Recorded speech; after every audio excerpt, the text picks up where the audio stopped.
जितनी ताकत है, अमृतसर के लिए तारीफ कर दो खुदा पर जोर से।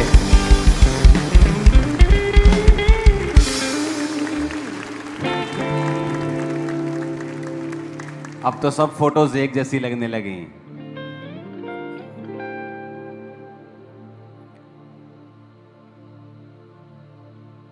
मेरा दर्शन है किलोमीटर्स में चर्च बनाना, और खुदावंद उसे पूरा करेगा।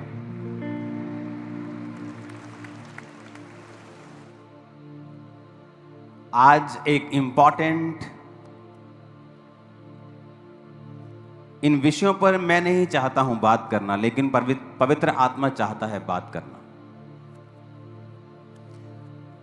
तो मेरा यह विश्वास है कि आप लोग आज एक प्रीचर को नहीं सुन रहे, आज एक टीचर को सुन रहे हो। तो अपनी बाइबल्स खोल लो। अगर आपके पास पेन कॉपी नहीं है तो फोन खोल के नोटपैड खोल लो और उसे नोट करो, क्योंकि आज प्रीच नहीं होगा, आज टीच होगा। तो टीच में टाइम लगेगा, बहुत सारी वर्सेस होंगी, क्योंकि परमेश्वर ये चाहता है कि उसकी कलीसिया वचन की शिक्षा में कभी भी कमजोर ना हो। अब छेड़ना मत इसको प्लीज, ओके?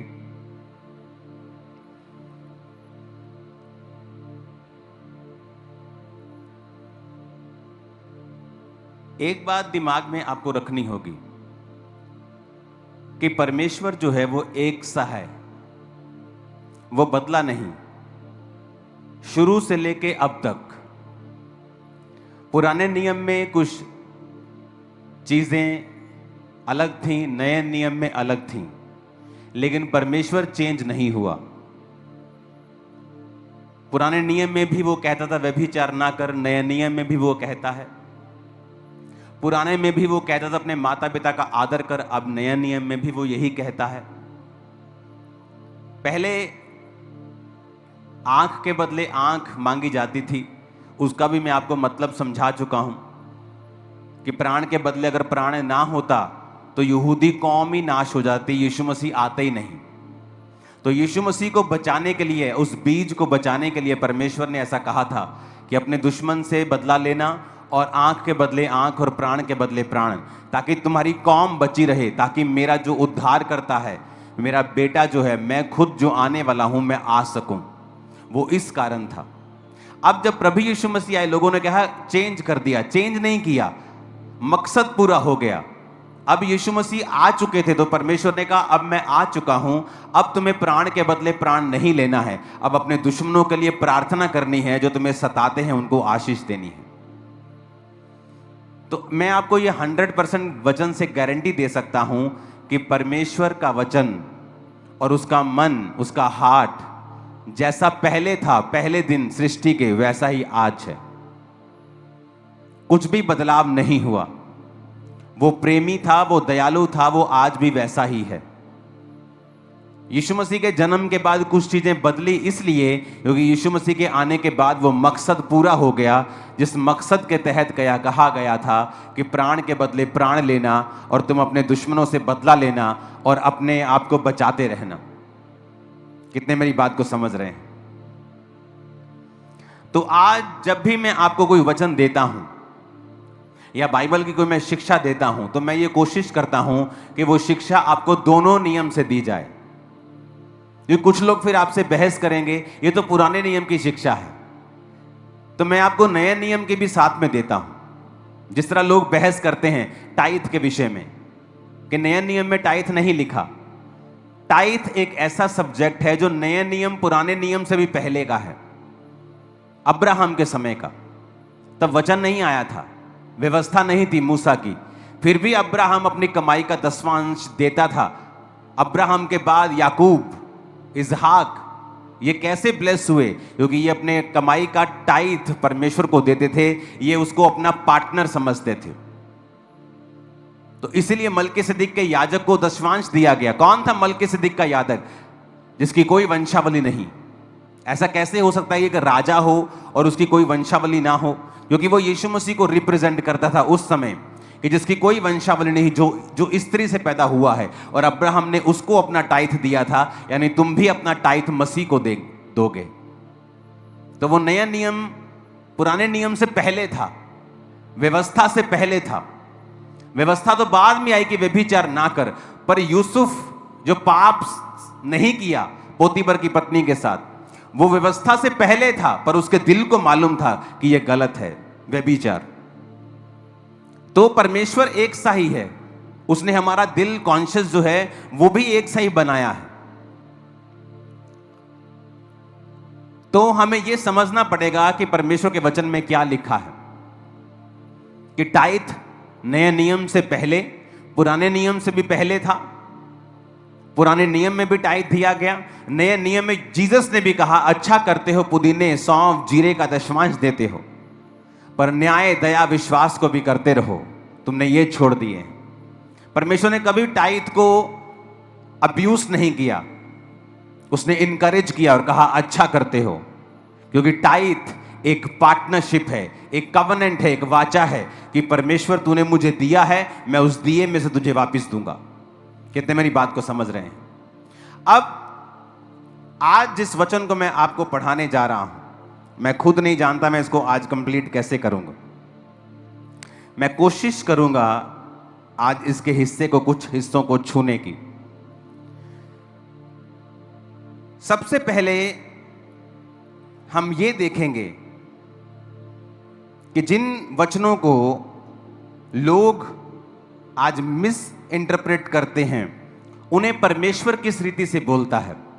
आज जो कुछ लोग अज्ञानता फैलाते हैं, अज्ञान के आड़ में, वो है ज्ञान नहीं, वो एक्चुअल में अज्ञानता है।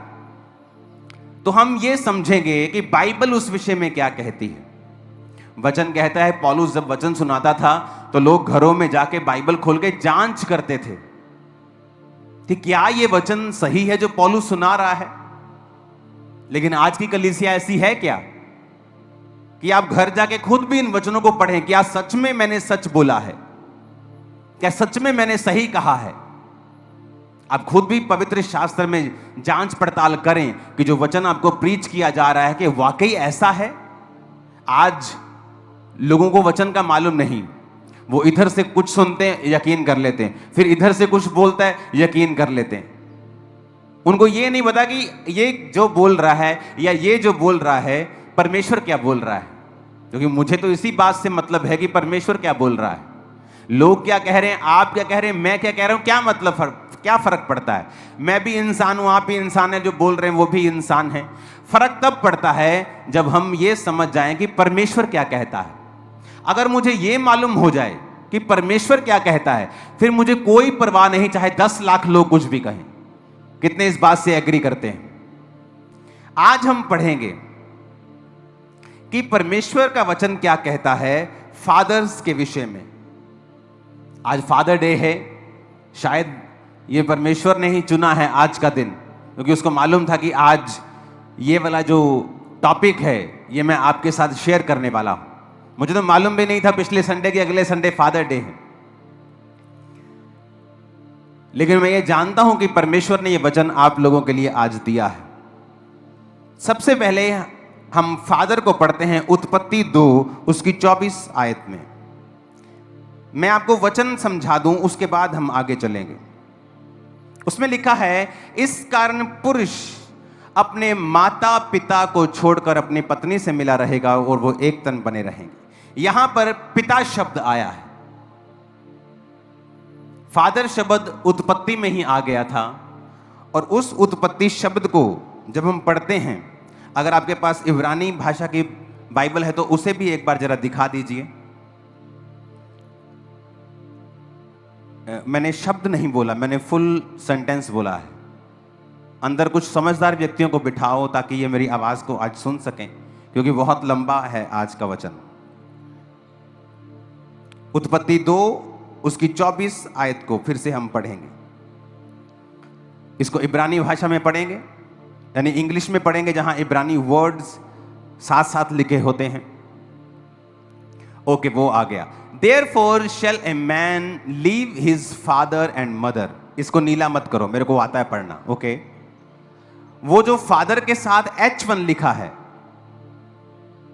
H1 मतलब इब्रानी भाषा का पहला शब्द। यस, इसे क्लिक करेंगे, नीचे आता है इसका थोड़ी स्क्रीन आप इसको छोटा करेंगे जरा, मेरी स्क्रीन फट रही है, दूर जा रही है। यहां टेक्निकल कौन व्यक्ति है जो जिम्मेवार है इन चीजों का? इसका मतलब है H1 का मतलब अब, पिता, फादर। H1 इब्रानी भाषा, दुनिया की पहली भाषा, उसका पहला शब्द है H1, जिसका मतलब है फादर। यानी खुदा ने चुना कि इब्रानी भाषा का जो पहला शब्द होगा, जो भाषा ओरिजिनल भाषा है दुनिया की, उसका पहला शब्द होगा अब, यानी फादर। तो अब हम इस बात को समझेंगे और हम चलेंगे दूसरा राजाओं के पास। उसकी 2 अध्याय को हम खोलेंगे।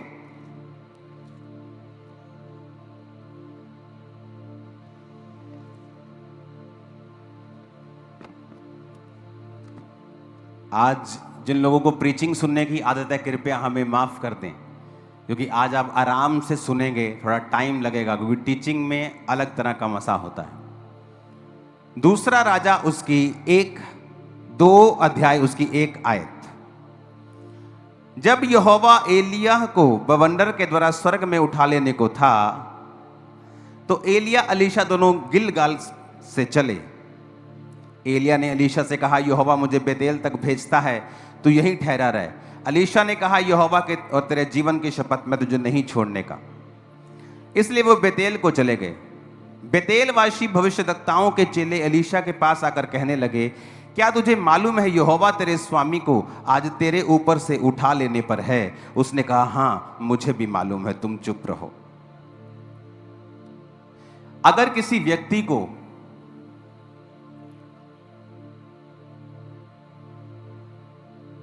आप जानना चाहते हैं, आप उसके शब्दों से उसे जानते हैं। बाइबल कहती है, जो तुम्हारे मन में भरा हुआ है वही तुम्हारे मुंह के ऊपर होगा। यहां पर जो आप पुस्तक पढ़ रहे हैं, दूसरा राजा 2 अध्याय, दूसरे राजा पुस्तक जो पढ़ रहे हो, आप जानते हैं इस पुस्तक का लेखक कौन है? इस पुस्तक का जो लेखक है वो है प्रॉफेट यिर्मयाह। यिर्मयाह, यशाया, यहोजकेल, दानियल, these are the major prophets. इन्हें मेजर प्रॉफिट्स कहते थे। अबोधा, मीका, योना, these are the minor prophets. इन्हें माइनर प्रॉफिट्स कहते थे। तो ये जो मेजर प्रॉफिट्स बाइबल में जो लिखे हैं, यशाया, यिर्मयाह, दानियल, यहोजकेल, तो एक मेजर प्रॉफिट ने ये पुस्तक लिखी है। आप लूका की पुस्तक पढ़ें, सब पुस्तकों में लिखा हुआ है, और परमेश्वर ने उसको चंगा किया। लेकिन लूका एक डॉक्टर था, लूका एक वैद्य था। जब लूका अपनी पुस्तक को लिखता था तो उसने लिखा है, प्रभु यीशु मसीह ने अपना हाथ इस पर रखकर इसको चंगा किया। उसने पूरी डिटेल में हीलिंग लिखी है। अगर आपको हीलिंग अच्छी तरह से पढ़नी है तो लूका की पुस्तक पढ़ें। क्यों? क्योंकि लूका की पुस्तक में जो चंगाई की डिटेल लिखी है वो एक डॉक्टर के नजरिए से लिखी है, कंप्लीट एंड तकरीबन कंप्लीट।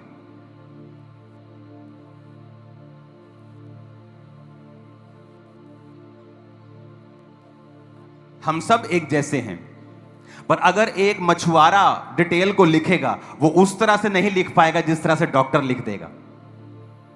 तो लूका एक डॉक्टर था, एक वैद्य था।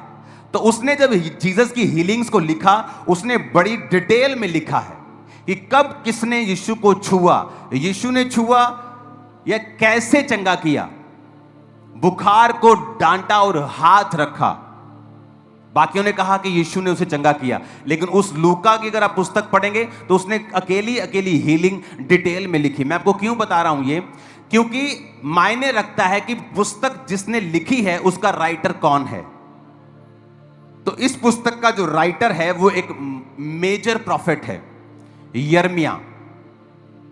तो जब कोई मेजर प्रॉफिट या आप किसी प्रधानमंत्री को जब भाषण देते हुए सुनते हैं, आप उनके शब्दों का चुनाव अगर देखते हैं, तो एक गली का जो लीडर होगा और प्रधानमंत्री के भाषण में बहुत फर्क होता है।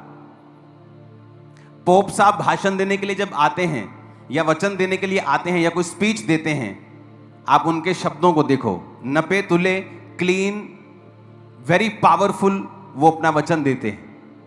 या कोई भी स्पीच भी अगर देते हैं, नॉर्मल स्पीच भी देते हैं, मीडिया के साथ भी, कुछ भी साथ, आप कोई भी देख लो। तो जब ये मेजर प्रॉफिट्स लिख रहे हैं, तो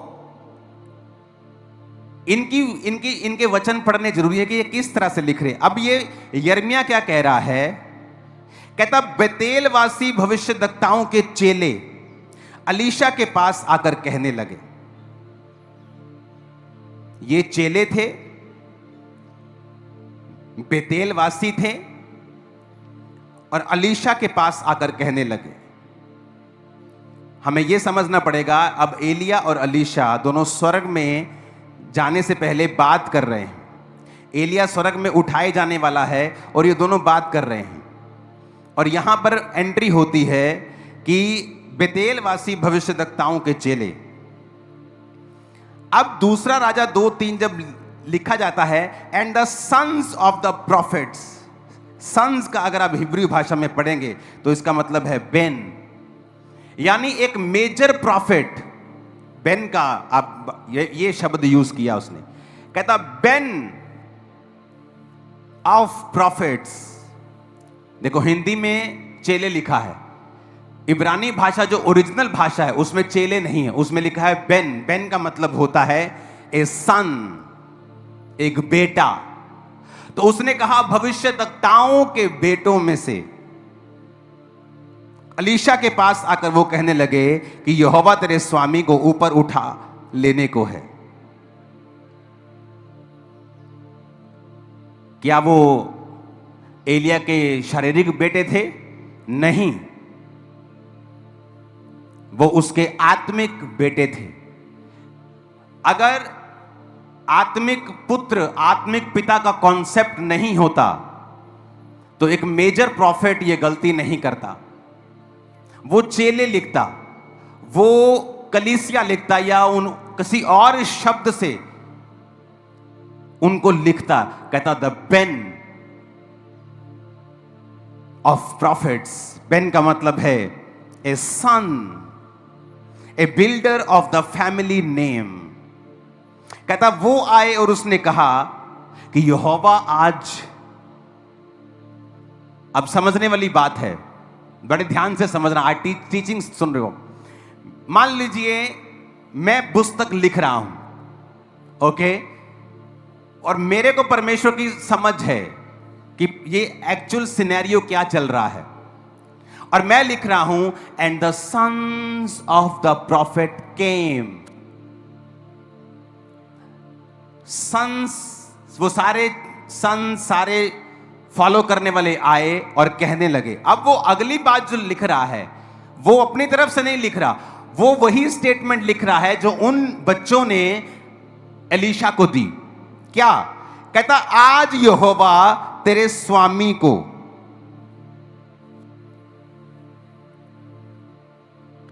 आज यहोवा तेरे स्वामी को तेरे ऊपर, स्वर्ग पे ऊपर उठा लेने को है। अब जब मैं लिख रहा हूं कि वो आए, मेरी निगाह में वो सन्स हैं, बट जब वो सन्स आए, वो एलीशा को क्या कह रहे हैं कि तेरे स्वामी को, इब्रानी भाषा का 113 शब्द, तेरे एडॉन को, मतलब तेरे कंट्रोलर को, तेरे मास्टर को, तेरे ऑनर को, इब्रानी भाषा का 113वां शब्द। अब समझने वाली बात यह है, परमेश्वर का जो मसा था वो चेलों के ऊपर क्यों नहीं आया? क्योंकि जो दूसरे चेले थे, क्योंकि यिर्मयाह ने जब ये पुस्तक लिखी तो उसने वो अपनी तरफ से लिखा जो वो समझता था, जो है था कि the sons of the prophets came. पर आगे जो उसने लिखा वो स्टेटमेंट थी जो सन्स ने दी थी, क्या कि आज तेरा पिता, तेरे कंट्रोलर को स्वर्ग में उठा लेने को है। मतलब वो भी पूरी तरह से फादर सन रिलेशनशिप में एलिया के साथ नहीं थे। इसीलिए परमेश्वर ने अपना मसा उन चेलों की बजाय अलीशा को दिया था। क्यों? बाइबल कहती, जब वो 11 आयत में लिखते हैं, देखते हैं, जब वो चलते चलते बात कर रहे थे, कौन? एलिया, अलीशा। एक अग्नि में रथ, अग्नि में घोड़ों ने उन्हें अलग अलग किया और एलिया बवंडर में होकर स्वर्ग पर चढ़ गया। अलीशा देखता और पुकारता रहा, बोलता रहा, हाय मेरे पिता। क्या बोलता रहा? हाय मेरे पिता। इसको इब्रानी भाषा में पढ़ेंगे, ये वही पिता शब्द है। लोग बोलते शायद उसने बुजुर्ग कहा हो, शायद उसने कुछ अलग कहा हो। ये वही शब्द है, H1, अब। वही शब्द जो प्रभु के मुंह से निकला था कि इंसान अपने माता पिता को छोड़कर, ये वो वचन है जो खुदा के मुख से निकला था। अब यही वचन एलीशा ने कहा, हाय मेरे पिता, हाय मेरे अब। तो बाइबल कहती, जब वो पुकार रहा था तो एलिया की जो चद्दर थी वो नीचे गिर गई, और जब उसने उठाई तो वो मसा और वो आत्मा अलीशा के ऊपर ठहर गया। अलीशा ने कहा, एलिया कहता, आज मुझे स्वर्ग पे उठा लेने को तू चला जा। अलीशा मना करता रहा। जब उसने बार बार मना किया तो उसने, एलिया ने कहा, तुझे क्या चाहिए बता। उसने कहा, मुझे तेरी आत्मा का दुगना भाग चाहिए। बहुत से लोगों को पता क्या लगता है? दुगना भाग मतलब अगर एलिया के पास 100 मसा था तो अलीशा के पास 200 था। ऐसा नहीं है। पुराने नियम में जो बड़ा बेटा फैमिली का होता था उसको दुगना हिस्सा मिलता था। अगर मान लीजिए मेरे पास 1 किलो सोना है और मेरे 10 बच्चे हैं, मैं सबको 100-100 ग्राम दे दूंगा। लेकिन जो बड़ा बच्चा होता था उसको 100 ग्राम नहीं मिलता था, उसको 200 ग्राम मिलता था। तो वो जो 10 बच्चे होते थे उनके 11 हिस्से आप मान लो करके, 2 हिस्से पहले बेटे को दिए जाते थे या बेटी, जो भी पहलौठा होता था, और बाकी 9 बांट दिए जाते थे। तो अलीशा इस बात पर क्लेम कर रहा था कि तू ही मेरा फादर है, और मैं जेठा होने के नाते क्लेम करता हूं, क्योंकि क्लेम भी लीगल होना चाहिए, नहीं तो वो रिजेक्ट हो जाता है। मैं क्लेम करता हूं कि दुगना मसा मुझे दिया जाए। तो दुगना मसा इसलिए एलीशा को मिला था क्योंकि वो उसने अपना प्रूफ किया था अपने पिता को ना छोड़ के कि मैं तेरा रियल स्पिरिचुअल सन हूं और मैं लोगों की बातों में नहीं आने वाला हूं। और इसलिए एलिया ने कहा था, तूने कठिन बात मांगी है, पर अगर तू वचन पे चला है, और दूसरा तेरी आत्मिक आंखें भी अगर खुली हैं, तू मुझे स्वर्ग में जाता हुआ देख लेगा। तू सिर्फ शारीरिक रूप से मेरी अधीनगी नहीं कर रहा है, आत्मिक रूप से भी तू प्रभु के साथ अगर वफादार है, तो वो आत्मिक बवंडर तुझे दिखेगा और तुझे दुगना मसा मिल जाएगा। कितने मेरी बात को समझ रहे हैं? तो यहां पर Alisha is not only faithful to God and to his mentor, to his spiritual father also, वो खुदा के साथ भी वफादार है, इसलिए स्पिरिचुअल आईज ओपन है, आत्मिक बवंडर को वो देख पाया, और अपने मेंटर के साथ भी वो वफादार है। और जब वो कह रहा है चला जा, उसे डांट रहा है, भगा रहा है, वो गया नहीं और क्लेम कर रहा है कि I am your elder son and give me double portion. जो तेरी आत्मा का है मुझे डबल पोर्शन चाहिए। कितने मेरी बात को समझ रहे हैं? हमें यह बड़े ध्यान से समझने की जरूरत है। और यह वही शब्द है जब उसने कहा, हे मेरे पिता, हाय मेरे पिता, जो H1 से निर्धारित किया गया, जो यहोवा के मुख से खुद निकला था कि मनुष्य अपने माता और पिता से अलग रहेगा और अपनी पत्नी से मिला रहेगा। ऊंची आवाज में बोलो हालेलुया। अब 14 आयत में लिखा था, अब उसने एलिया की वो चद्दर जो उससे गिरी थी पकड़कर जल पर मारी और कहा, एलिया का परमेश्वर यहोवा कहां है? जब उसने जल पर मारा तब वो इधर उधर 2 भाग हो गया और अलीशा पार हो गया। क्या कहा उसने?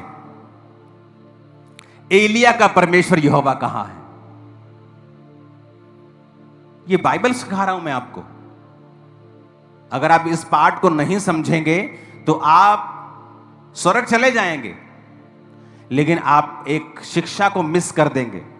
इस धरती के ऊपर एक एक्स्ट्रा लाइफ को मिस कर देंगे। एक एक्स्ट्रा अनॉइंटिंग आपकी लाइफ के ऊपर आना चाहती है, एक्स्ट्रा ग्रेस रहती है उन लोगों के ऊपर जो अपने मेंटर के साथ वफादार हैं, आप वो मिस कर देंगे, स्वर्ग चले जाएंगे। कोई स्वर्ग, आपने मुंबई जाना है तो आप प्लेन में भी जा सकते हैं, चार्टर्ड प्लेन में जा सकते हैं, कमर्शियल प्लेन में जा सकते हैं, फिर ट्रेन में जा सकते हैं, बस में जा सकते हैं, बाइक पे जा सकते हैं, गाड़ी पे जा सकते हैं, साइकिल पे जा सकते हैं, पैदल भी जा सकते हैं। तो स्वर्ग सब चले जाएंगे जो जीसस पे यकीन करते हैं और बैप्टाइज्ड हैं। लेकिन कोई स्वर्ग घिसट घिसट के जा रहा है, दुनिया में दुखी होके जा रहा है, क्योंकि उसके पास नॉलेज नहीं है, एपिग्नोसिस, प्रैक्टिकल नॉलेज क्राइस्ट की नहीं है कि इस दुनिया में रहकर आप कामयाब होकर जा सकते हैं, आप फेल होकर भी वहां जा सकते हैं। बहुत से लोग हैं जो फेल हैं, अपने बिजनेस में फेल, अपने सेवकाई में फेल, अपने परिवार में, सब जगह फेल हैं। जा वो भी स्वर्ग रहें, क्योंकि वो वचन को पहचानना नहीं चाहते हैं, वो वचन को प्रैक्टिकली समझना नहीं चाहते हैं, क्योंकि मुश्किल है परमेश्वर के रियल वचन के ऊपर चलना।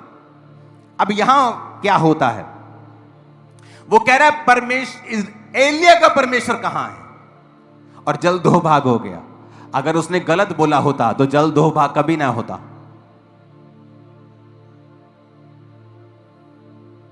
अगर उसने गलत बोला तो जल दो भाग कभी ना होता।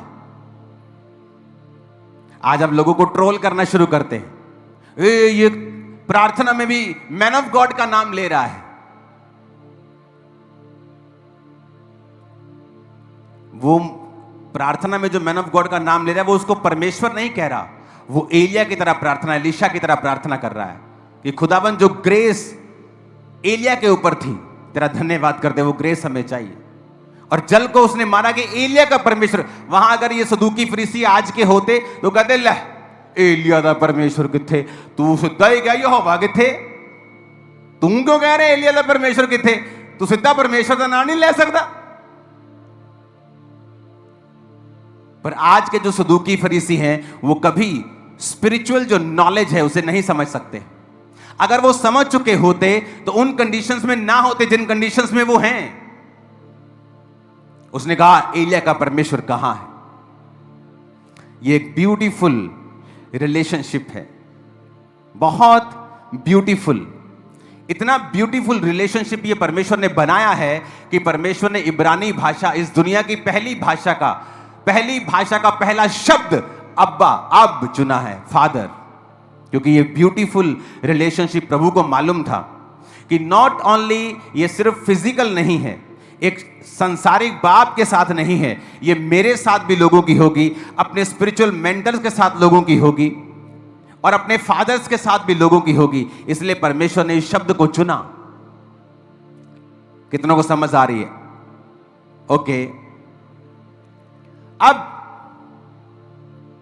जब हम ये समझते हैं कि प्रभु की इच्छा क्या है, तो हम ये भी समझते हैं कि पुराने नियम में भी वो वैसा ही था, तो नए नियम में वैसा ही था। आज जब ये प्रचार किया जाता है, पहला कुरिन्थियों 4 उसकी 15 और 16 आयत कहता, यदि मसीह में सिखाने वाले तुम्हारे 10,000 भी होते तो तुम्हारे पिता बहुत से नहीं, इसलिए कि मसीह यीशु में सुसमाचार के द्वारा मैं पिता हुआ। अब लोग पता क्या कहते हैं, जब पौलुस कह रहा है कि मैं सुसमाचार सुनाया तुमको और तुम्हें पैदा किया है, जिस तरह एक संसारिक मां जब तुम्हें पैदा करती है तो जच्चा की पीड़ाएं सहती है, पौलुस कहता मैं भी तुम्हें जब पैदा करता हूं तो जच्चा किसी पीड़ाएं सहता हूं। वो क्या है पीड़ा? एक पास्टर का विरोध होता है। क्यों होता है? उसने कौन सी शराब पी है, या उसने कौन सा डाका डाल दिया है। आपके गली मोहल्लों में जो आपको भाषण देके जाते हैं उनमें 900 कमियां होंगी, पर उनका विरोध नहीं होता। लेकिन मसीह लोगों का विरोध क्यों? जीवित चर्च का विरोध क्यों? क्योंकि वो एक जच्चा की पीड़ा है जो हमें सहनी पड़ती है, अपने लिए थोड़ी है, मुझे क्या है, मैं सेटल्ड हूं, मैं किसी भी फॉरेन कंट्री में जाऊं, मैं वेल सेटल्ड हूं, मैं आराम से अपनी फुल लाइफ जी सकता हूं बिना काम की। लेकिन जब आप बच्चे पैदा करते हैं स्पिरिचुअल, तो आपको जच्चा किसी पीड़ाएं होती हैं। अगर जच्चा किसी पीड़ाएं होती हैं तो हमें हक है कि लोग हमें स्पिरिचुअल फादर कहें, और परमेश्वर भी ऐसा ही कहता है। मैं चैलेंज करता हूं इस डॉक्ट्रिन के ऊपर, आके आप बाइबल से सिखाएं कि कहां यह गलत है, क्योंकि अभी ये पूरी नहीं हुई, अभी सुनना ध्यान से। पौलुस कहता है सुसमाचार सुनाने के द्वारा मैं तुम्हारा पिता हुआ। अब लोग पता क्या कहते हैं, पौलुस गलत हो सकता है, और उसका उदाहरण दे सकते हैं कि पौलुस जीसस के साथ नहीं रहा, क्योंकि जीसस ने भी कहा था कि धरती पर अपना पिता किसी को मत कहना। ओके, आज हम पढ़ेंगे जीसस ने क्या कहा। मत्ती 23 अध्याय को हम पढ़ेंगे। आज हम देखेंगे सब वर्सेस को कि जीसस ने ऐसा क्यों कहा, क्योंकि पौलुस क्या कह रहा है हमें यह मानना है, जीसस ने ऐसा क्यों कहा हमने यह देखना है।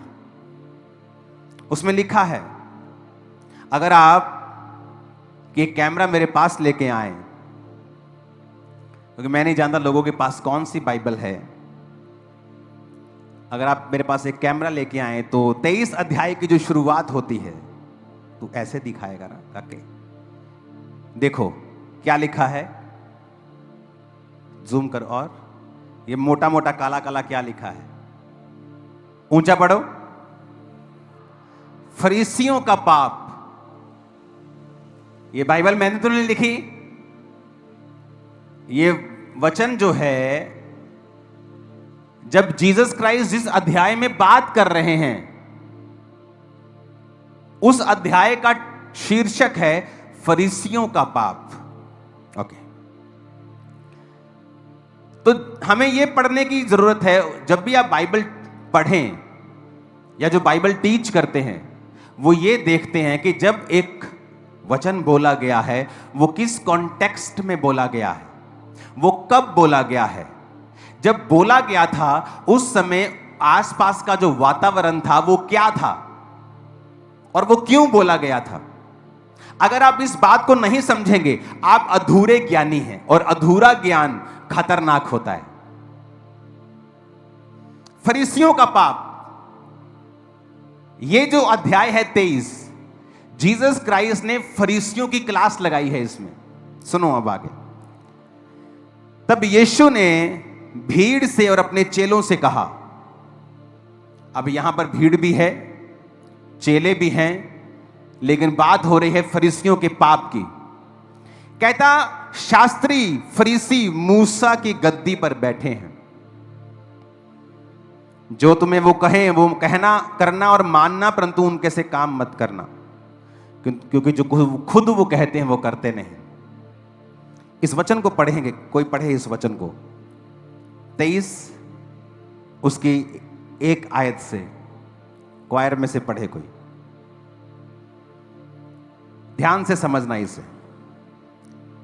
तब यीशु ने भीड़ से और अपने चेलों से कहा, शास्त्री और फरीसी मूसा की गद्दी पर बैठे हैं, इसलिए वे तुमसे जो कुछ कहें वह करना और मानना, परंतु उनके से काम मत करना, क्योंकि वे कहते तो हैं पर करते नहीं। ऊपर लिखा है फरीसियों का पाप, नीचे सब लोग बैठे हैं, चेले बैठे हैं, प्रभु यीशु मसीह उन्हें शिक्षा दे रहे हैं। और क्या कह रहे हैं, 2 आयत में फिर से पढ़ेंगे। जीसस ने कहा, शास्त्री और फरीसी मूसा की गद्दी पर बैठे हैं, इसीलिए वे तुमसे जो कुछ कहें वह करना और मानना, परंतु उनके से काम मत करना, क्योंकि वे कहते तो हैं पर करते नहीं। वे एक ऐसे भारी बोझ को जिनको उठाना कठिन है बांधकर उन्हें मनुष्यों के कंधे पर रखते हैं, परंतु स्वयं उसे अपनी उंगली से भी सरकाना नहीं चाहते। वे अपने सब काम लोगों को दिखाने के लिए करते हैं। वे अपने ताबीज़ों को चौड़ा करते और अपने वस्त्रों को कोरे बनाते हैं। भोज में मुख्य मुख्य स्थान और सभा में मुख्य मुख्य आसन, बाजारों में नमस्कार और मनुष्य में रब्बी कहलाना उन्हें भाता है। किसकी बात हो रही है? फरीसियों की। सदूकियों की। फरीसी और सदूकी, परमेश्वर कहता है कि ये लोग दिखाने के लिए काम करते हैं, दिखाने के लिए प्रार्थना करते हैं, मुख्य मुख्य आसनों पर जाकर बैठते हैं। तुम इनके जैसे काम मत करना। हाँ, आगे 8 आयत 9 आयत 8 पढ़ेंगे। परंतु तुम रब्बी ना कहलाना, क्योंकि तुम्हारा एक ही गुरु है और तुम सब भाई हो। पृथ्वी पर किसी को अपना पिता ना कहना, क्योंकि तुम्हारा एक ही पिता है जो स्वर्ग में है। और स्वामी भी ना कहलाना, क्योंकि तुम्हारा एक ही स्वामी है, अर्थात मसीह। जो तुम में बड़ा हो वह तुम्हारा सेवक बने।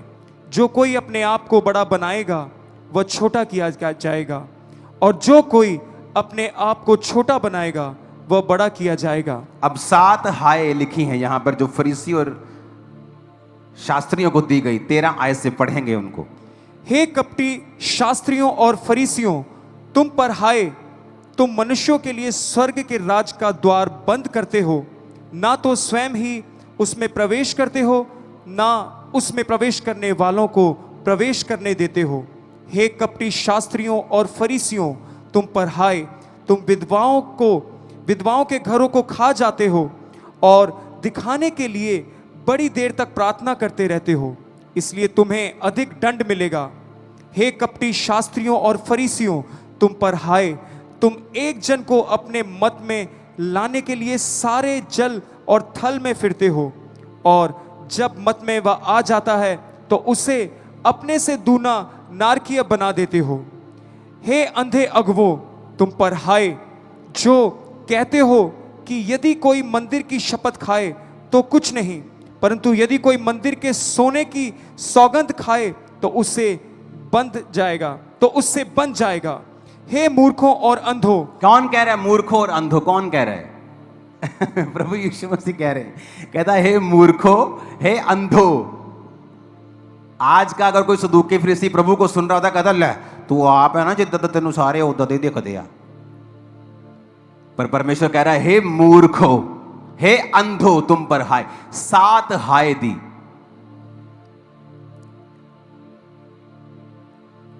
जब चेले बैठे हैं सामने, लोग बैठे हैं, वहां पर पतरस बैठा है, मेरे को बताओ कि नहीं बैठा? बताओ बैठा है कि नहीं? सुना नहीं मेरे को? बैठा है ना? पहली आयत पढ़ो फिर से। यीशु ने भीड़ से और अपने चेलों से कहा। अब फरीसियों के बारे में बात शुरू हो रही है। कौन कौन मौजूद है वहां? भीड़ भी और चेले भी। तो चेलों में पतरस था कि नहीं? अरे पतरस तो नंबर 1 चेला था कि नहीं वहां? जब प्रभु यीशु मसीह बैठे हैं, ओके, वो सुना रहे हैं, इधर भीड़ बैठी है, इधर चेले बैठे हैं, तो परमेश्वर फरीसियों और शास्त्रियों के बारे में बात कर रहा है। और परमेश्वर कह रहा है कि तुम इनको अपना पिता मत कहना, तुम इनको अपना रब्बी मत कहना, अपना स्वामी ना कहना। समझ आ रही मेरी बात? तो पतरस वहां था। तो क्या पतरस कभी वचन तोड़ता परमेश्वर का? नहीं। अगर तोड़ता तो बाइबल उससे कभी मेंशन करती कि इसने वचन तोड़ा है, क्योंकि पतरस ने जहां गलती की तो लिखा है कि पतरस पहले खतना रहितों के साथ खाना खाता था, बाद में वो डर गया और खतना रहितों के साथ खाना खाना बंद कर दिया। सब लिखा है बाइबल में, किसी की गलती को छुपाया नहीं गया। लोग बोलते हैं कि पौलुस कहता है जी, क्योंकि वो उस समय वहां नहीं था जब जीसस ने कहा, तो उसको वचन की नॉलेज नहीं थी। चलो ये भी पढ़ाते हैं आज आपको। पहला पतरस 5 उसकी 13 आयत में लिखा है। ये पतरस ने लिखी है, वही पतरस जो उस समय जीसस के सामने बैठा था। पहला पतरस 5 उसकी 13 आयत में लिखा है, जो बेबीलोन में तुम्हारे समान चुने हुए लोग हैं, वह और मेरा पुत्र मरकुस तुम्हें नमस्कार कहते हैं।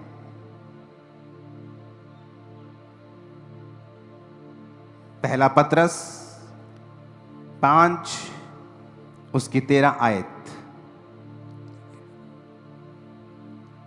जो बेबीलोन में, okay, the church that is at Babylon, elected together with you, saluteth you, and to Marcus my son. So doth Marcus my son. सन का इब्रानी भाषा का शब्द यूनानी भाषा नए नियम में लिखी गई है। यूनानी भाषा का मतलब है 5207 शब्द, इसका मतलब है उहियोस, मतलब सन, मतलब लिखने में कोई गलती नहीं हुई है। दिखा दो एक बार इब्रानी यूनानी भाषा का 5207। स्क्रीन को थोड़ा कम करो, मेरी स्क्रीन को, मेरे मालूम नहीं लोगों की स्क्रीन कैसी है, नेक्स्ट टाइम ध्यान रखना इस चीज का। उहियोस मतलब सन। अब मरकुस आपको मालूम होना चाहिए कि वो जीसस क्राइस्ट का चेला था, वो पतरस का शारीरिक पुत्र नहीं था। अगर जीसस ने कहा कि धरती पर पिता नहीं कहना, तो पतरस वहां पे क्यों कहेगा मैं और मेरा पुत्र मरकुस तुम्हें नमस्कार कहते हैं? वो नहीं कहेगा, क्योंकि परमेश्वर ने कहा ही नहीं है अपनी आत्मिक लोगों को। उसने तो फरीसियों सदूकी को कहा है, जो विरोध करते हैं ना आत्मिक मदर फादर का, वो एक्चुअल में फरीसी सदूकी, उनको परमेश्वर ने कहा कि तुम पिता मत कहलवाना। वो एक्चुअल में सदूकी फरीसी है, क्योंकि उनको शौक था लोग हमारी इज्जत करें। क्योंकि जब पाप माफ करवाने होते थे तो सदूकी फरीसियों के पास लोग जाके तौबा करते थे। परमेश्वर कहता है ऐसे मत बनना। अब अगर आपने पाप माफ करवाने हैं तो मैं ये नहीं कहता हूं मेरे पास आओ, मैं तुम्हारे लिए प्रार्थना करूंगा। मैं आपको बोलता हूं जाओ और खुदा से प्रार्थना करो, वो तुम्हारे पाप माफ करेगा, क्योंकि वो तुम्हारा परमेश्वर है। अब बदल गया है, लेकिन आत्मिक शिक्षा चेंज नहीं हुई है। यहां पर पतरस कह रहा है मैं और मेरा पुत्र मरकुस तुम्हें नमस्कार कहते हैं। अगर जीसस ने ऐसा कहा तो फिर एक और बात उसने कही है, कहता फिर धरती पर किसी को रब्बी और टीचर भी ना कहना। फिर अपने टीचर को टीचर क्यों बोलते हो तुम लोग? हैप्पी टीचर डे क्यों करते? बंद कर दो, क्योंकि जीसस ने कहा धरती पर फिर टीचर भी किसी को नहीं बोलना। पर तुम सिर्फ पिता के पीछे क्यों पड़े हो? क्योंकि तुम शैतान से हो, और तुम इस ब्यूटीफुल जो रिलेशनशिप है, जो एक आत्मिक परमेश्वर ने कलीसिया को एक गिफ्ट दिया है, तुम उसे खराब करना चाहते हो, जबकि ये होगा नहीं। तो परमेश्वर ने भी यही कहा है कि धरती पर रब्बी ना कहना। रब्बी कौन थे? सिखाने समझाने वाले। टीचर ना कहना किसी को। अगर आप इस शब्द को यूनानी भाषा में पढ़ेंगे तो उसने कहा धरती पर किसी को टीचर ना कहना, तो आप क्यों हैप्पी टीचर डे बोलते हो? फिर अगर उसने कहा कि धरती पर अपना पिता किसी को नहीं कहना, तो फिर अपने पिता को पिता क्यों कहते हो? घर पे अपने पिता को ब्रो क्यों नहीं कहते हो? कह के देखो एक बार डैडी को, ए ब्रो, तो डैडी जुत्ती लेकर तुम्हारा ब्रो सीधा कर देगा पूरा। अगर जीसस ने कहा कि धरती पर अपना पिता किसी को नहीं कहना, तो वही जीसस मत्ती 19 में, वही सेम जीसस क्राइस्ट मत्ती 19 की 17 में क्या कहते हैं? कहता, पढ़ना इसको क्वायर में से कोई, 17 में, यीशु ने उससे कहा, इसके बाद पढ़ो, मत्ती 19 उसकी 17। तब यीशु ने उससे कहा, तू मुझसे भलाई के विषय में क्यों पूछता है? भला तो एक ही है, पर यदि तू जीवन में प्रवेश करना चाहता है तो आज्ञाओं को माना कर। उसने उससे कहा, कौन सी आज्ञाएं? यीशु ने कहा, यह कि हत्या न करना, व्यभिचार न करना, चोरी न करना, झूठी गवाही न देना, अपने पिता और अपनी माता का आदर करना। अब ये बताओ, अगर जीसस ने कहा कि धरती पर अपना पिता किसी को नहीं कहना, वो अपने मुंह से फिर क्यों कहेगा अपने पिता और माता का आदर कर? क्योंकि जीसस क्राइस्ट जब ये वचन दे रहे थे चेलों को, सदूकियों और फरीसियों के बारे में, वो उनके बारे में शिक्षा दे रहे थे। वो तो खुद ये कह रहे हैं कि एक आदमी आके प्रभु से कहता है मुझे आज्ञा सिखा। कौन सी आज्ञा है? व्यभिचार ना कर पुत्र, ठीक है प्रभु। चोरी ना कर, ठीक है। अपने माता पिता का आदर कर। अगर जीसस ने कहा है कि माता कहना ही नहीं, पिता कहना ही नहीं, तो फिर वो क्यों कहेगा अपने माता और पिता का आदर कर? तो हमें यह समझना पड़ेगा कि जब वो वचन दिया गया, वो फरीसियों के ऊपर 7 हाय दी गई हैं मत्ती 23 में। फिर फरीसियों के पीछे परमेश्वर क्यों लग गया? क्योंकि वो फरीसियों के लिए वचन था कि तुम पर हाय, हे मूर्खो, हे अंधो, जाओ अब जीसस को ट्रोल करो। ना जीसस को परवाह है, ना उसके चेले को परवाह है। हालेलुया।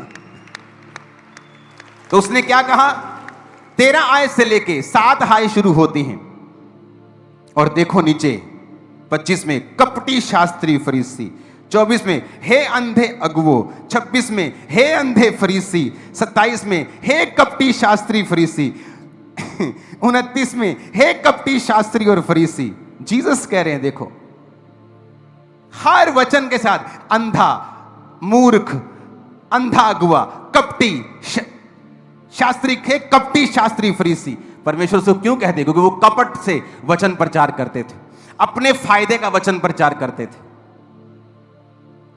कितने मेरी बात को समझ रहे हैं?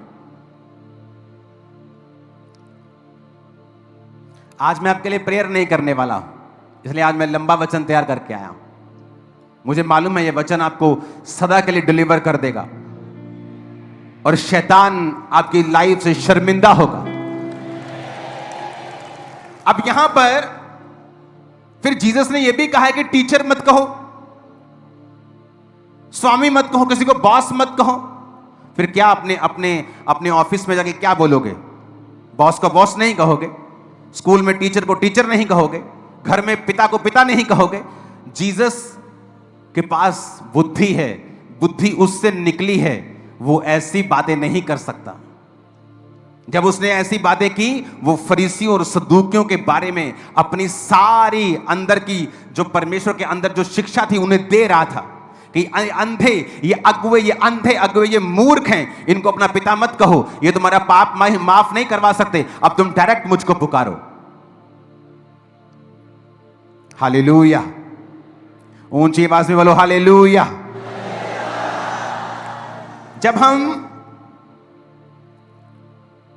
इस आयत को पढ़ते हैं, जो हमने पढ़ी थी, कौन सी थी? लूका, मत्ती 19 उसकी 17। एक चीज मैं आपको फिर से दिखाना चाहता हूं, मत्ती 19 उसकी 17। उसने उससे कहा, तू मुझसे भलाई के विषय में क्यों पूछता है? भला तो एक ही है, पर यदि तू जीवन में प्रवेश करना चाहता है तो आज्ञाओं को माना कर। उसने उससे कहा, कौन? बस, honour your father and mother. अब हम पढ़ेंगे पहला तीमुथियुस 1 उसकी 2 आयत को।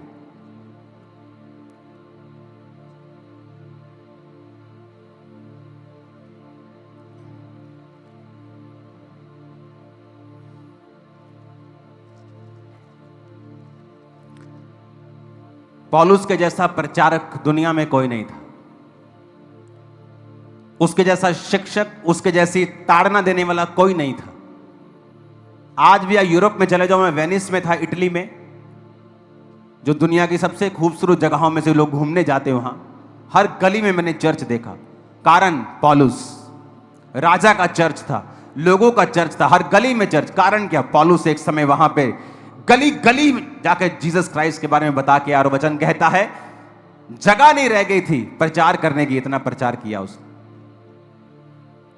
कहता जो मैं आज्ञाएं लिख रहा हूं ये प्रभु की आज्ञाएं हैं, मानो तो ना मानो। उसने कभी नहीं कहा मैं लिख रहा हूं, उसने कहा जो मैं लिख रहा हूं ये प्रभु की आज्ञाएं हैं, अगर तुम नहीं मानना चाहते हो तो ना मानो।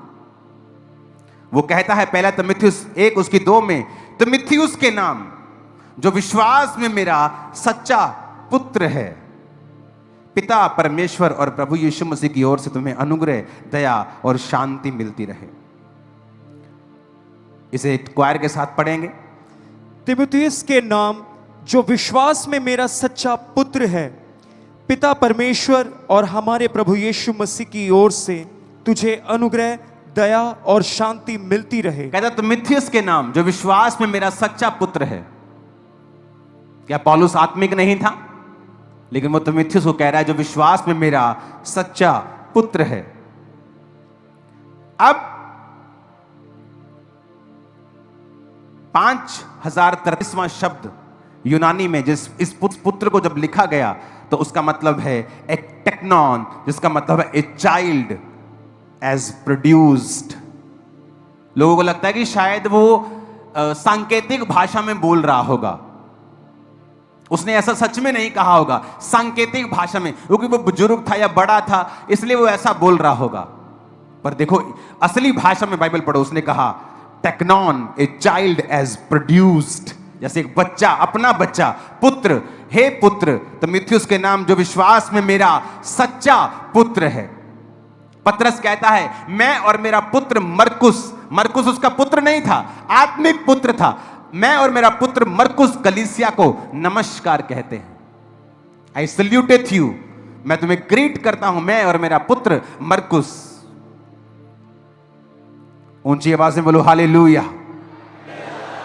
फिलेमोन 1 उसकी 10 आयत को पढ़ेंगे। कहता मैं अपने बच्चे एनीमुसुस को लिए, ये कौन कह रहा है? ये भी पौलुस कह रहा है। हम पतरस को पढ़ गया, पौलुस को पढ़ लिया, एलिया को पढ़ लिया, अलीशा को पढ़ लिया और जीसस को भी हमने पढ़ लिया। फिर से पढ़ेंगे इस आयत को क्वायर के साथ। फिलेमोन 1, जब फिलेमोन पुराने नियम में तो नहीं ढूंढ रहे तुम लोग आज टीचिंग में सबके पोल खुलने वाली है। चलो मैं पढ़ता हूं। हाँ पढ़ो। मैं अपने बच्चे उनेसिमुस के लिए जो मुझसे मेरी कैद में जन्मा है तुझसे विनती करता हूं, वह तो पहले तेरे कुछ काम का ना था पर अब तेरे और मेरे दोनों के बड़े काम का है। अब पौलुस बंदा है कि जनानी है? दसो हैं? पर की कह रहे हो? दोबारा पढ़ना जरा। मैं अपने बच्चे उनेसिमुस के लिए जो मुझसे मेरी कैद में जन्मा है। आदमी कह रहा है, आदमी कहता मुझसे मेरी कैद में जन्मा है, जब मैं जेल में था मैंने इसको जन्म दिया है। अरे भाई तूने कैसे जन्म दे दिया? तू तो आदमी है। और कैसे संबोधित कर रहा है, मैं अपने बच्चे उनेसिमुस के लिए जो मुझसे मेरी कैद में जन्मा है तुझसे विनती करता हूं। पौलुस कह रहा है अगर आप बच्चों को जन्म दे सकते हैं तो आप स्पिरिचुअल फादर हैं। अगर मैं मैरिड हूं और मेरी वाइफ है तो हम दो नहीं हैं, हम एक ही हैं। लेकिन आप अपनी मेरी वाइफ को स्पिरिचुअल फादर थोड़ी बोलेंगे, आपके अंदर सेंस भी खुदा ने दी है, आप उसे मदर कहेंगे। मैं अपने स्पिरिचुअल फादर की वाइफ को स्पिरिचुअल मदर बोलता हूं, सिस्टर नहीं बोलता। कोई इसे ना जाने तो अपनी मूर्खता के कारण ना जाने, लेकिन यहोवा का वचन यही कहता है। मैं आपको चैलेंज करता हूं वचन के बीच से। कहता मैं अपने बच्चे उनेसिमुस के लिए जो मेरी कैद में मुझसे जन्मा है।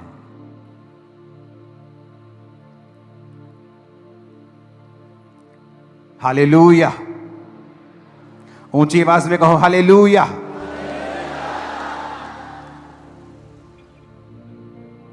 और अगर इस शब्द को पढ़ेंगे हम, ओके, ये भी साथ में पढ़ाएंगे हम। सन, सेम शब्द यूज किया गया 5043वां शब्द, जब पौलुस ने कहा son teknon a child as produced. Spiritual father, spiritual daughter, spiritual son, ये रिलेशनशिप हेवन ने बनाई है। ये दुनिया की मोस्ट ब्यूटीफुल रिलेशनशिप है। और जब शैतान इसे अब्यूज करने की कोशिश करे तो उनको सदूकी और फरीसी कहना मत भूलना, जो इसको अब्यूज करने के, इसको गाली निकालने की कोशिश करते हैं। मेरी उनके साथ कोई नफरत नहीं, लेकिन मैं जानता हूं परमेश्वर ने मुझे सच्चाई को प्रचार करने के लिए चुना है। Hallelujah, hallelujah. अब जहां फरीसी और सदूकियों की बात हो रही है, उन पे हाय आ रही है। हर वचन में कपटी। पढ़ेंगे यार इसको 13 आयत से। मत्ती 23 उसकी 13 से लेके, जल्दी जल्दी पढ़ना इसको। हे कपटी शास्त्रियों और फरीसियों, तुम पर हाय, तुम मनुष्य के लिए स्वर्ग के राज का द्वार बंद करते हो, ना तो स्वयं ही उसमें प्रवेश करते हो, ना उसमें प्रवेश करने वालों को प्रवेश करने देते हो। आप सुनो, अब ऐसे लोगों की मानसिकता क्या होती है?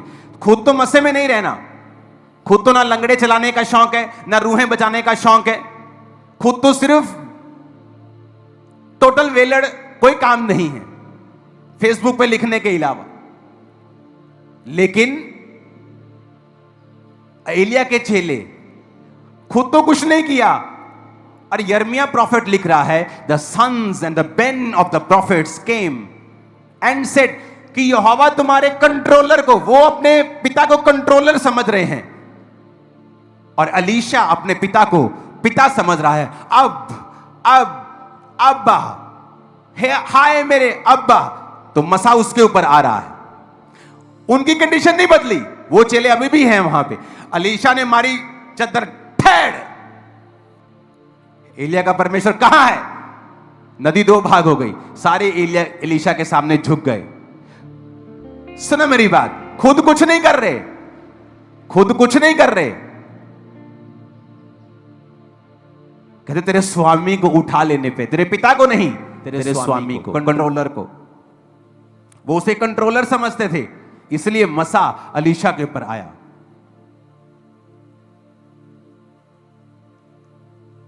मैंने प्रार्थना की, खुदाबंद जो ग्रेस मेरे स्पिरिचुअल फादर के ऊपर मुझे चाहिए, मैंने बहुत प्रेयर्स की हैं, लेकिन आज जब वचन की कमी होती है, आप ऐसी प्रार्थना करने वाले को भी डांटते हो, और जिसने प्रार्थना की होती है अगर उसमें वचन की कमी है, वो भी इस बात के लिए डर जाता है। उसने कहा एलिया का परमेश्वर कहां है, और मारा चद्दर को और दो भाग कर दिया। वहां अगर सदूकी फिर से तो बोलते क्या एलिया एलिया लगाई, वो चला गया, तू क्यों नहीं कहता कि यहोवा कहां है? क्योंकि वो रिलेशनशिप को नहीं समझते हैं, वो स्वामी समझते हैं, कंट्रोलर समझते हैं एलिया को। क्योंकि जब यर्मिया लिख रहा है तो वो अपनी समझ से कितना लिख सकता है कि and the sons of the prophets came, क्योंकि वो स्पिरिचुअल आदमी है, वो समझ वाला आदमी है, मेजर प्रॉफिट है, अकल वाला आदमी, वो सन्स लिख रहा है। और लेकिन जब सन्स आते कहते हैं तेरे स्वामी को आज यहोवा उठा लेने को है, और वो उसे कंट्रोलर समझते हैं। और अलीशा जब वो उठा लिया जाता है तो ये नहीं कहता स्वामी, हाय मेरे स्वामी, वो कहता है अब्बा, हे हाय अब्बा। आज हेवन आपके लिए ओपन हो रहा है चर्च।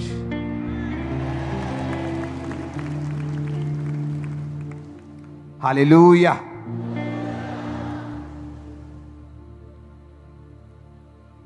जब वो शब्द यूज कर रहे हैं तो इब्रानी भाषा का 113वां शब्द यूज कर रहे हैं, आज यहोवा तुम्हारे एडोन को उठा लेने पे। इब्रानी भाषा का 113वां H113 कि आज स्वामी तेरे एदोन को उठा लेने पे है। कंट्रोलर, ऑनर, क्योंकि वो यर्मिया नहीं लिख सकता अपनी तरफ से कि आज यहोवा तुम्हारे पिता को, क्योंकि वो गलत नहीं लिख सकता, वो वही लिख सकता है जो वो सुन रहा है। जो उसने नहीं सुना वो अपनी समझ के अनुसार लिख रहा है। And the sons of the prophets came. आप मेरी बात समझ रहे कि नहीं? वो अपनी समझ जो उसके अंदर स्पिरिचुअल है उसके मुताबिक सही लिख रहा है कि सन्स ऑफ द प्रॉफिट्स केम। लेकिन जब वो सन्स आते हैं वो कहते हैं आज तेरा स्वामी तेरे कंट्रोलर को उठा लेने पे है। वो उसने गलत नहीं लिखा, वो जो उसने बोला उसने लिखा। जबकि अगर वो सन्स से तो बोलना चाहिए था आज स्वर्गीय पिता हमारा जो यहोवा है तेरे अब को, तेरे फादर को उठा लेने पे है।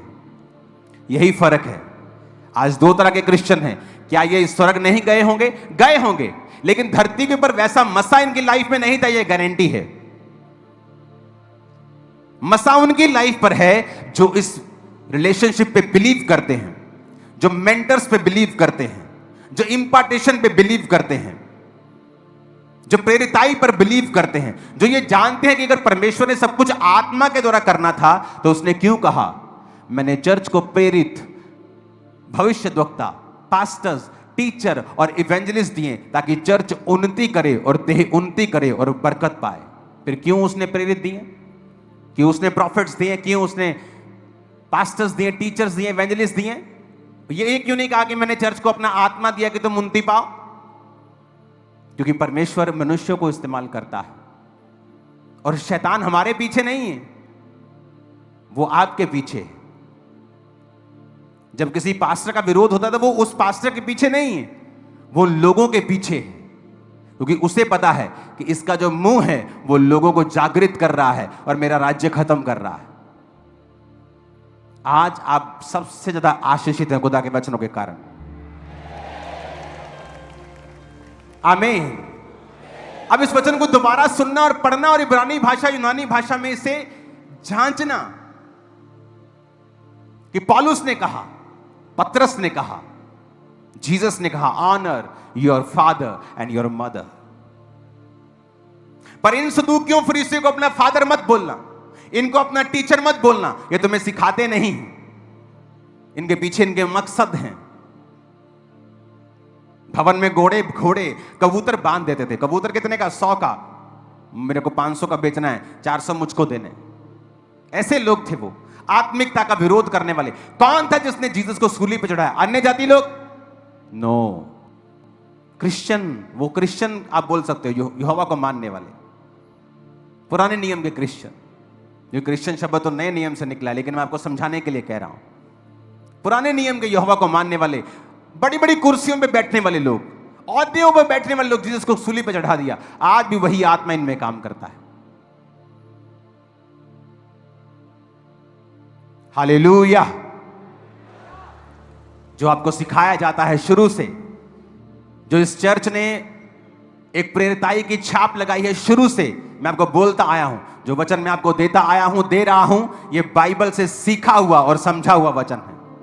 यह इंटरनेट से, किसी के मुंह की जुबान से बोला या किसी से पूछा हुआ फोन से वचन नहीं है। आत्मा से पाया हुआ और बाइबल से सीखा हुआ वचन। हालेलुया। ऊंची आवाज में हालेलुया बोलो जरा।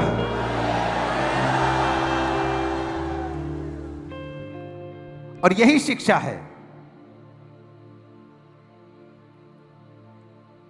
जो परमेश्वर ने आपको देनी थी आज, कि एक ब्यूटीफुल रिलेशनशिप खुदा ने दी है। उसका फायदा भी अलीशा एलिया के रूप में दिखाया है और चेलों के रूप में दिखाया है कि ये रिलेशनशिप खुदा ने बनाई है। अगर उसने नहीं बनाई होती तो वो पौलुस की पत्रियों को कभी बाइबल में ऐड ना होने देता, वो पतरस को भी कभी इस बाइबल में ऐड ना होने देता। हालेलुया। जब एलिया उठाया जा रहा था, उसने कहा हाय अब, हाय एडॉन नहीं, हाय मेरे मालिक, हाय मेरे कंट्रोलर, हाय मेरे स्वामी नहीं, हाय अब, हाय अब। इब्रानी भाषा का पहला शब्द, हाय मेरे पिता, हाय मेरे पिता। पौलुस एक बच्चे के बारे में बताता है कि उन्नीस मेरी कैद में मुझसे जन्मा है, और फिलेमोन को वो पत्री लिख रहा है। तीमुथियुस कहता है विश्वास में मेरा यह सच्चा पुत्र है।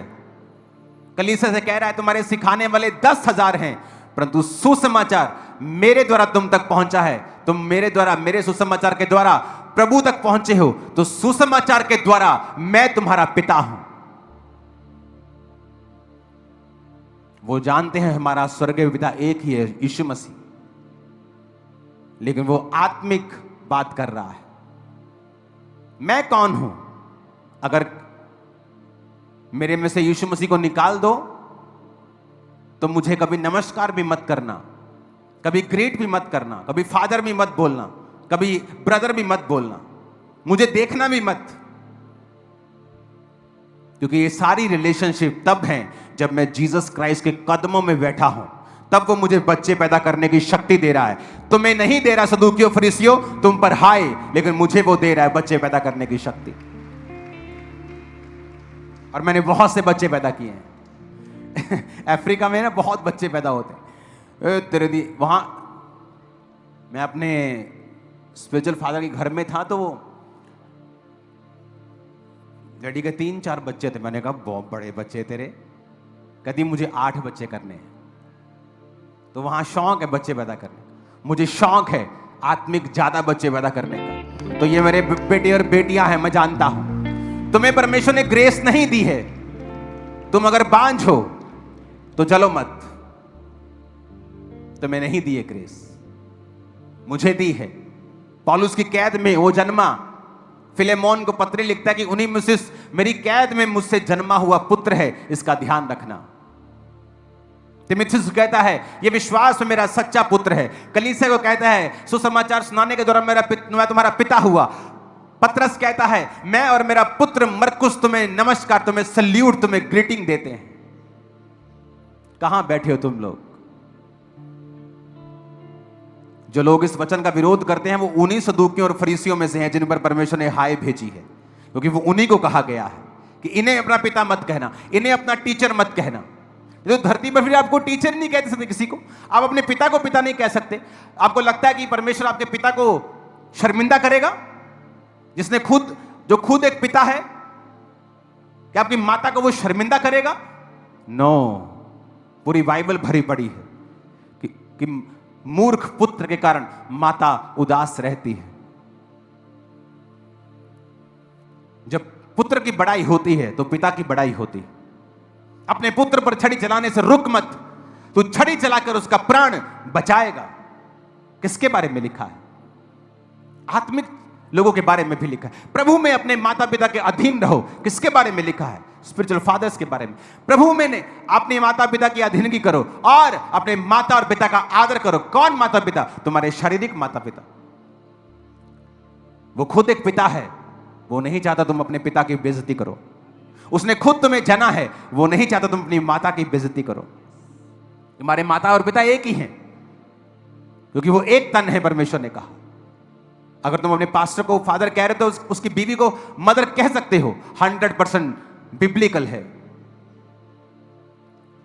परमेश्वर क्या चाहता है कि वो तुम उसे एम्बैरेस करो, अपनी माता को, अपने पिता को अपने घर में? नो, वो बुद्धि का परमेश्वर है, वो गड़बड़ी का परमेश्वर नहीं। ये एक ऐसी रिलेशनशिप है स्पिरिचुअल, जो व्यक्ति इस रिलेशनशिप में बिलीव करते हैं वही हैं अपने पिता, अपने स्पिरिचुअल फादर के मसे के हकदार, और बड़े काम वही करेंगे यीशु मसीह के सामर्थ्य नाम। ऐसा नहीं कि परमेश्वर किसी को चुन नहीं सकता, वो चुन सकता है, उसे इस्तेमाल कर सकता है। पर पौलुस अपने पहले साल कलीसिया में बिताता है, मेंटर से सीखता है, उसके साथ प्रार्थना ही करता है। कुछ समय तक वो सीखता है। आज मैं जानता हूं शैतान बहुत शर्मिंदा हो रहा होगा।